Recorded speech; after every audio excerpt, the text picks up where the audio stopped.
আগামী ৮ মে রাঙামাটির ৪টি উপজেলায় ভোট অনুষ্ঠিত হতে যাচ্ছে। সোমবার সকালে দুর্গম জুরাছড়ি ও বরকল ২ উপজেলায় হেলিকপ্টার যোগে বিভিন্ন ভোট কেন্দ্রে নির্বাচনী সরঞ্জাম ও সংশ্লিষ্ট কর্মকর্তাদের কাছে পাঠানো হয়। জুরাছড়ি যক্ষাবাজার আর্মি ক্যাম্প থেকে হেলিকপ্টার যোগে রাঙামাটির জুরাছড়ির ৭টি ও বরকলের ২টি দুর্গম ভোট কেন্দ্রে নির্বাচনী সরঞ্জাম ও কর্মকর্তাদের পাঠানো হয়েছে।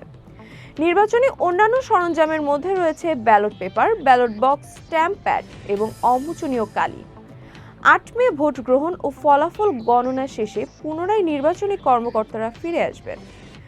রাঙামাটির রিটার্নিং কর্মকর্তা ও সিনিয়র জেলা নির্বাচন অফিসার মনির হোসেন বলেন, প্রথম ধাপে ৮ মে ষষ্ঠ উপজেলা নির্বাচনে ৪টি উপজেলায় নির্বাচন অনুষ্ঠিত হতে যাচ্ছে।